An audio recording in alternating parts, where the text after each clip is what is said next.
Zahajuji naši cestu do Asie. Začínáme jako klasicky v Praze, v hotelu a jsme na obědu večeři. Burger pubu a kačka už mi užírá. No.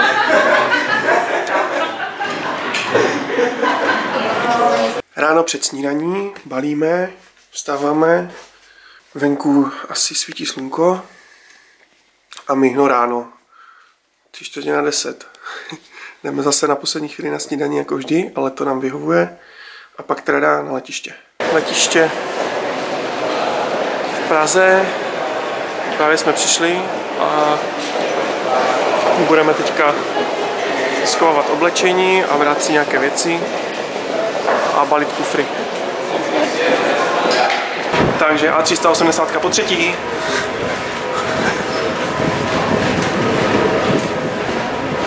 Klasický záběr z tunelu do letadla. Tady je zima, ale Airbus A380 Emirates.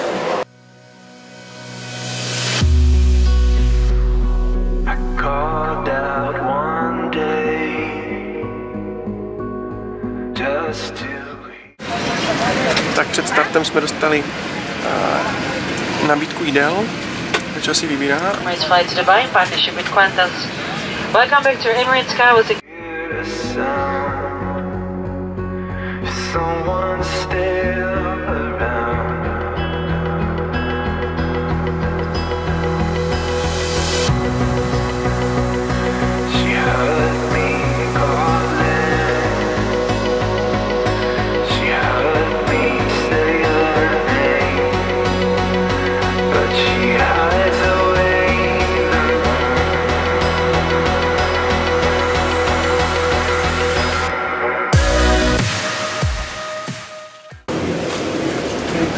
Jsme v Dubaji. Kača už jde na jistotu, protože ona tady byla už jen 5krát nebo kolikrát.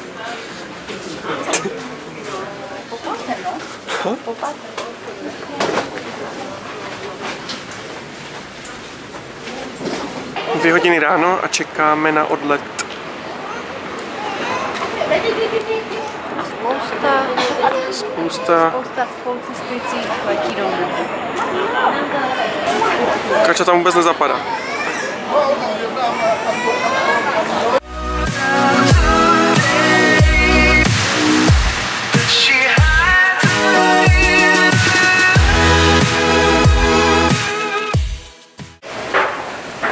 První kroky v Hanoji. Jsme tady.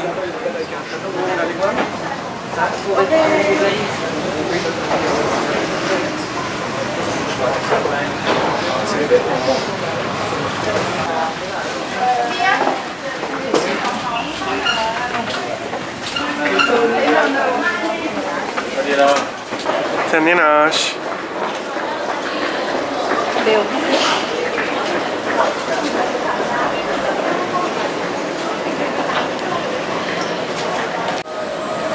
Čekáme na kufry.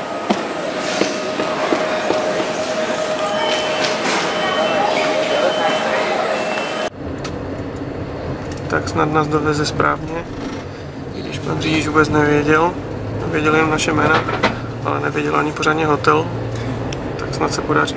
Hotel S Central v centru Hanoje v jedné z 1000 stejných uliček. Budovy jsou na sebe nalepený, není zde moc místa, vše se musí táhnout do výšky, takže i náš hotel měl mnoho pater. Hotel byl naprosto skvělý, měl super a velmi milé zaměstnance, pokoj byl krásný, čistý, útulný a v ceně jsme měli i pestré snídaně. Hotel jsme měli dohromady na 4 noci, ale přerušovaně, nejdříve na 2 noci, pak na 1 a pak ještě na 1 noc. Jelikož jsme Hanoj měli jako výchozí stanici a vyráželi jsme odtud do jiných míst, vzdálenějších míst Vietnamu. Vypadlo jako u nás doma. Jo? Jestli jako máme hezkou výzdobu, děje se srdíčko, tady nám přichystali labutě.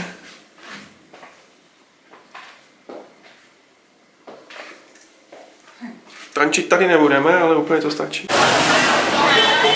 Tak, vítejme ve Vietnamu, vítejme v Hanoji.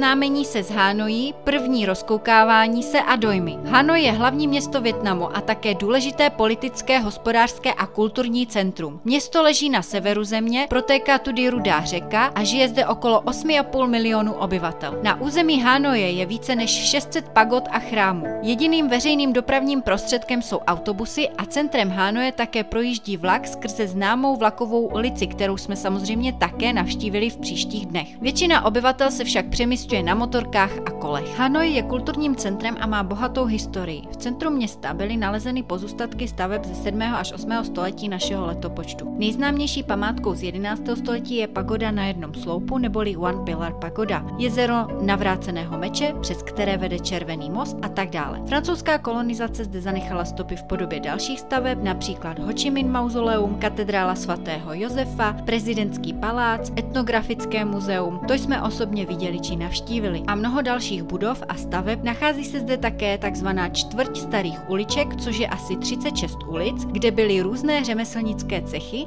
a podle nich jsou ulice pojmenované, například Klobouková, Uhelná, Vějířová ulice a podobně. Centrum Hanoje. Kostel svatého Josefa je gotický kostel z konce 19. století a slouží římskokatolické arcidiecézi v Hanoji. Katedrála byla pojmenována po Josefovi, což byl patron Vietnamu. Je to nejstarší kostel ve městě.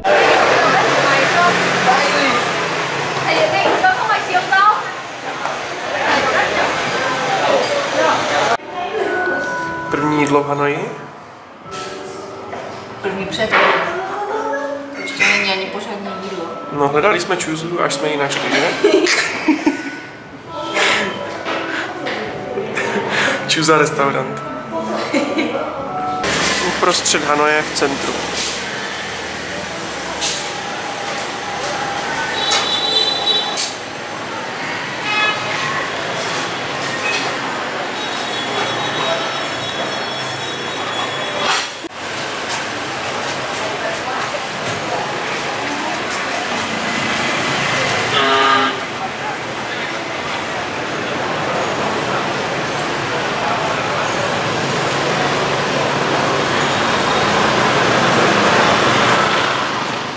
První a oficiálně první celý den ve Vietnamu. Tady máme výhled z okna. Krásný.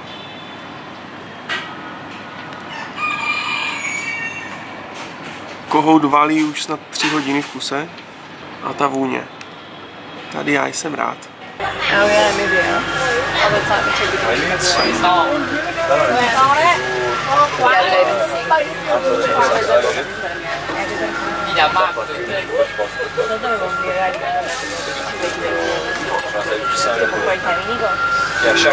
chaque bonne minute, on va avoir j'avais jamais pensé du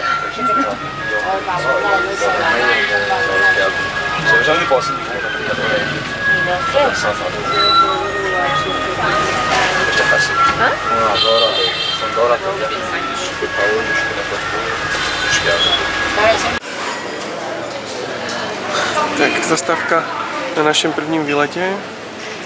Je náš bus. Smrdí to tu jak psí granule. No jo. Tak můžeme si tady něco koupit a za 15 minut jedeme. Takže to mají domluvený kšeftík tady s turisty.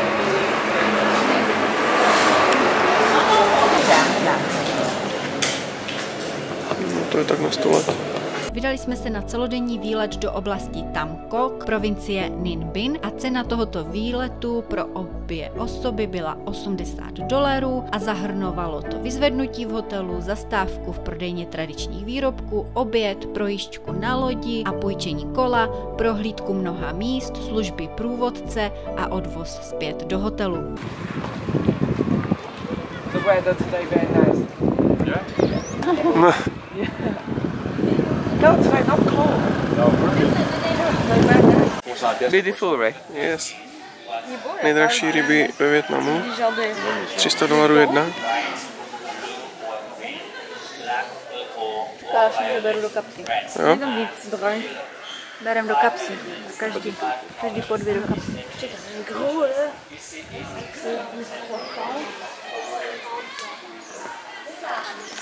Hoa bylo hlavním městem Vietnamu v letech 968 až 1009. Leží v provincii Ninh Binh, ke konci 10. století to bylo hlavní město a také ekonomické, politické a kulturní centrum nezávislého vietnamského státu, založeného v roce 968 našeho letopočtu místním vojevůdcem.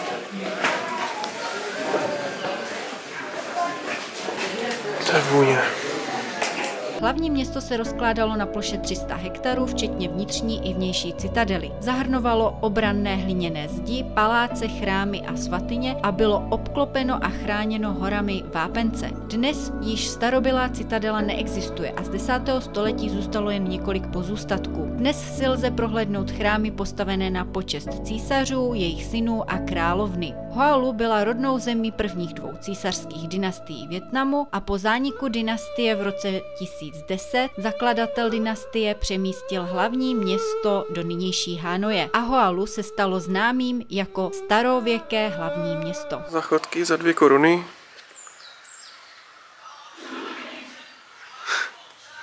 A čas to hned musela využít. To jsou možná nejluxusnější záchody široko daleko.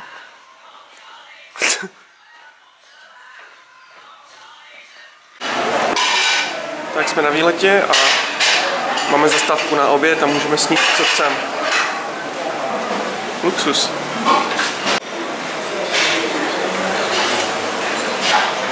Je výběr. Se lekla.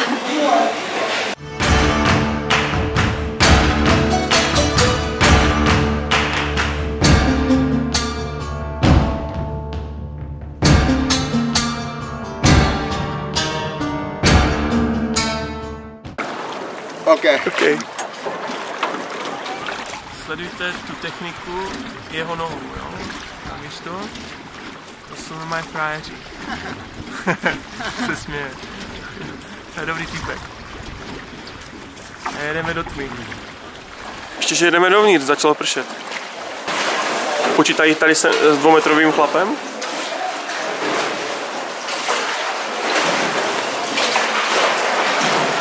Asi jo. Jo. Đây cũng trước mắt chả biết được gì không dạ được đoạn nhá. Đấy. Đây thì hỏi nó trả lời mà nghe khó lắm, chả biết được. V této oblasti jsou rýžová pole v kontrastu vápencových hor. Oblast leží cca 90 km jižně od Hanoje. Turistickým cílem této provincie Ninh Binh je několik chrámů, katedrály, vápencové hory a horské pagody a zatopený jeskyní krasový systém. Tam Kok je součástí komplexu světového dědictví UNESCO. Jo. To je ten drak.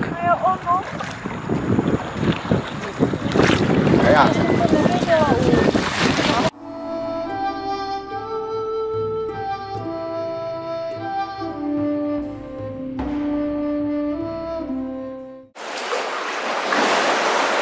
Macha na hlavu.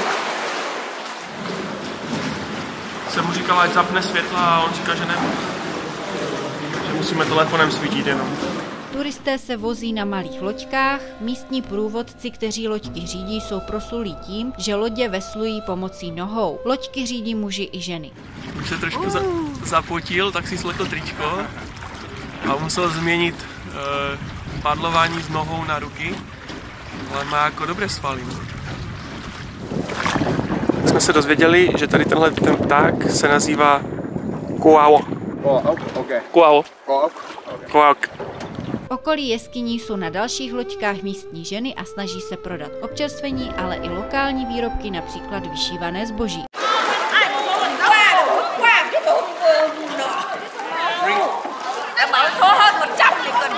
Beer. One only. Mango? Mango, mango. Pineapple. V oblasti se také přezdívá vnitrozemský záliv Halong.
Druhá večeře v Hanoji. No. V restauraci, která se jmenuje Ans. Takže An Novo. Asi jo. A teď už jen rychlý přehled dalších záběrů cesty do Vietnamu a prvních momentů.